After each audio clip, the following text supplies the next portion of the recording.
62 वर्ष पूर्ण झाली.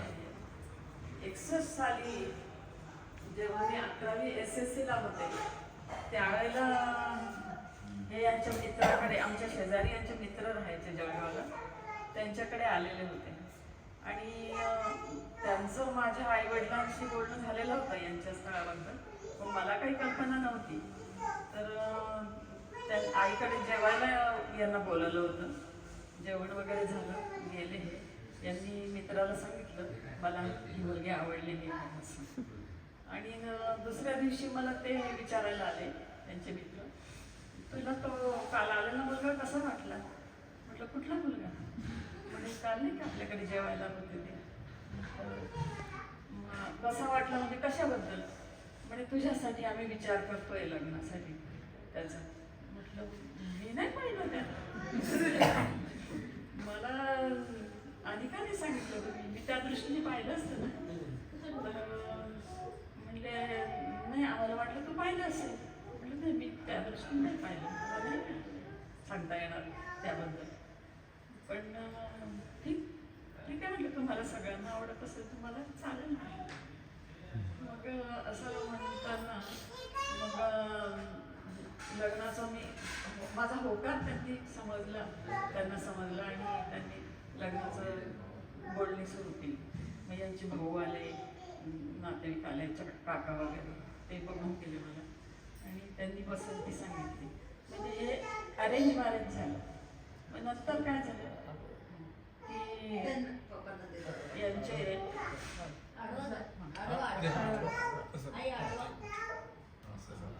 मग नंतर सगळे साखरपुड्यासाठी जळगावला जमले.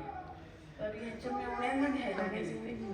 त्यावेळेला कसं असायचं, मेवण्याला आधी मान द्यायचा असायचा. म्हणजे खानदेशात असं आहे की मेवण्याला विचारलं, मेवण्याने सुचवलेलं स्थळच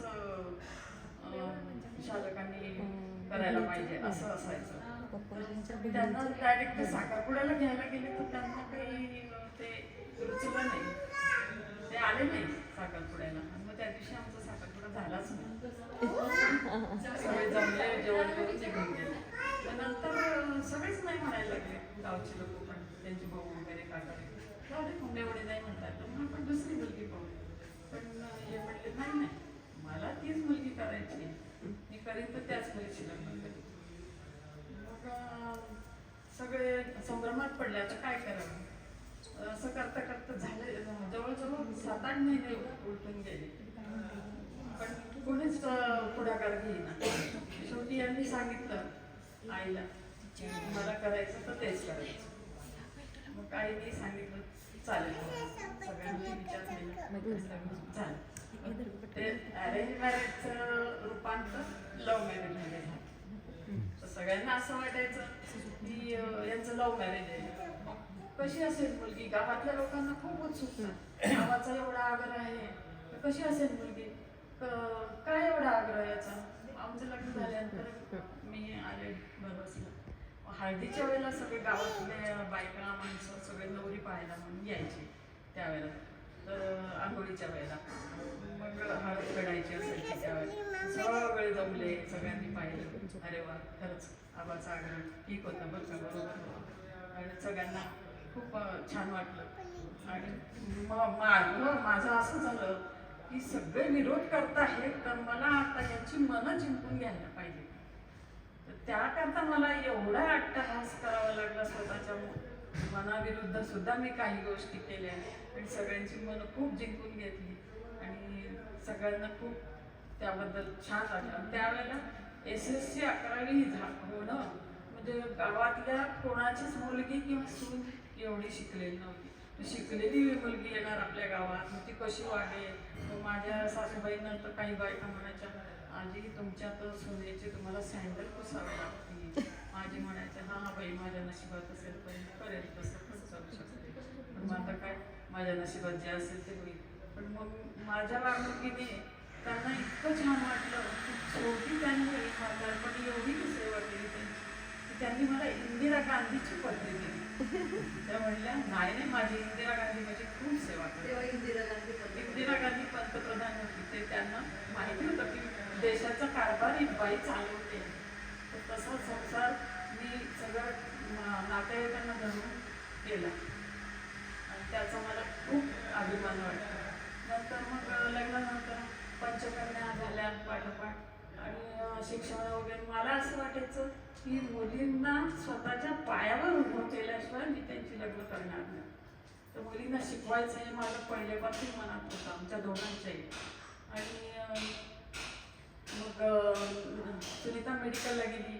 नंतर मग लहान मुलींना पण मग असा उत्साह वाटायला लागला. आपली बहीण डॉक्टर होते, आपणही खूप अभ्यास करायला पाहिजे, आपणही व्हायला पाहिजे, शिकायला पाहिजे खूप. मग सगळं एका पाठोपाठ खूप शिकले. तर ते लोक वेड्यात काढायला लागले आम्हाला, अरे 5-5 मुली तुम्हाला, आणि तुम्ही काय वेड्यासारखं म्हणलं इतकं शिकवून राहिले, त्यांना पुण्या मुंबईला पाठवत आहे. अरे म्हटलं नाही, त्या पुढे जात आहे, त्यांना काय मागे ओढायचं का.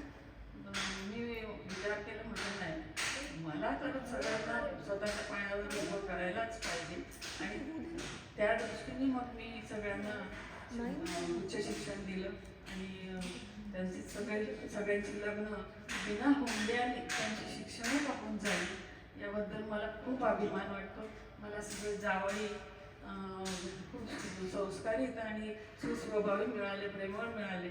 त्यांनी अगदी मुलासारखं आमच्यावर प्रेम केलं आणि त्यांच्या आईवडिलांनी सुद्धा आम्हाला खूप छान मुलींवर तुम्ही संस्कार केले आहेत असं आम्हाला हे दिले, शुभेच्छा दिल्या.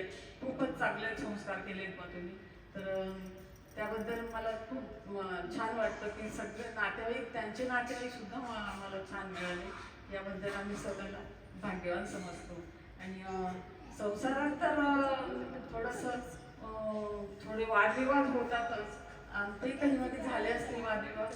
तर त्यावेळेला एक यांनी हे केलं होतं की वादविवाद व्हायला लागले की हे मौन व्रत धरायचे, म्हणजे बोलायचं नाही एकाने. मी बोलायला लागले तर ते मौन व्रत धरायचे, ते बोलायला लागले की मी बोलायची नाही. आता याच्या पुढे तुम्ही सगळ्यांनी हा आदर्श लक्षात ठेवावा की काहीही झालं तरी वादविवाद होऊ द्यायचे नाहीत. वाद होतात पण विवाद नको त्याच्यात. एकाने मौन व्रत धरायचं आणि शांतपणे सगळं सोल्युशन काढायचं त्याच्यावर. एवढंच तुम्ही सगळ्यांनी माझा मुलगा माझ्यावर खूप प्रेम करणारा मिळाला, याबद्दल मी स्वतःला खूप भाग्यवान समजते. तर त्यांना खूप असंच निरोगी आयुष्य लाभो. जीवेत शरदहा शतम. इंदिराताईंनी अत्यंत महत्वाच्या गोष्टी सांगितलेल्या आहेत. विशेषतः त्यांचं लग्न कसं झालं, काय झालं त्याबद्दल आम्हाला पण माहीत नव्हतं. कदाचित त्यांच्या मुलींना पण माहीत. सर्वात महत्वाचं त्यांनी त्यांच्या दोघांचं जे रहस्य आहे, आयुष्याचा जो उलगडा आहे, जे काय त्याला म्हणतात एनिग्मा, गूढ. मी इंग्लिश भाषेचा अभ्यासक कधीच नव्हतो, मला काही शब्द येत आहेत. एनिग्मा म्हणजे गूढ आहे त्यांचं एक आयुष्यामध्ये. पण त्याचं रहस्य त्यांनी कशात सांगितलेलं आहे, वाद विवाद नकोय. तर माझं असं म्हणणं आहे, वाद नकोय तर संवाद हवा. There should be dialogue, discussion, आणि हे नकोय, नो डिबेट. डिबेटचं रूपांतर नंतर डायव्होर्स मध्ये पण होतं, हे आपल्याला माहिती आहे. तर there should be dialogue, discussion, no debate and no divorce. सर्वात महत्वाचं त्यांनी सांगितलेलं. मी इंदिराताई तुमचा खरोखर आभारी आहे. तुम्ही सर्व आयुष्याचं गमक 2 शब्दामध्ये सांगितलंय. वाद नको, संवाद हवाय.